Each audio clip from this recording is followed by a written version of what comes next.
L'animation que vous voyez là représente tous les records qui ont été battus sur Terre en 2021. Tous les points rouges représentent des records de chaleur et les points bleus des records de froid. Certains de ces records sont même de tous les temps. Il faut attendre la dernière semaine de janvier pour voir enfin des records de froid en Amérique du Nord. Pourtant, janvier, c'est le cœur de l'hiver chez nous. Vers la fin février, on voit des records de chaleur apparaître en Europe. Puis c'est pas les derniers, hein?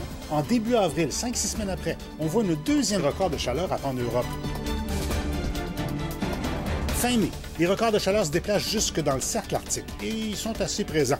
Par la suite, pendant tout le mois de juin 2021, l'Ouest canadien et les États-Unis vont connaître une vague de chaleur sans précédent.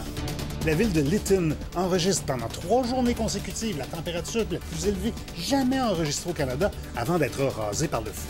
C'est pas étonnant qu'on batte des records tous les jours sur Terre. Des records de chaud, de froid, c'est normal. C'est ce qu'on appelle la variabilité du climat.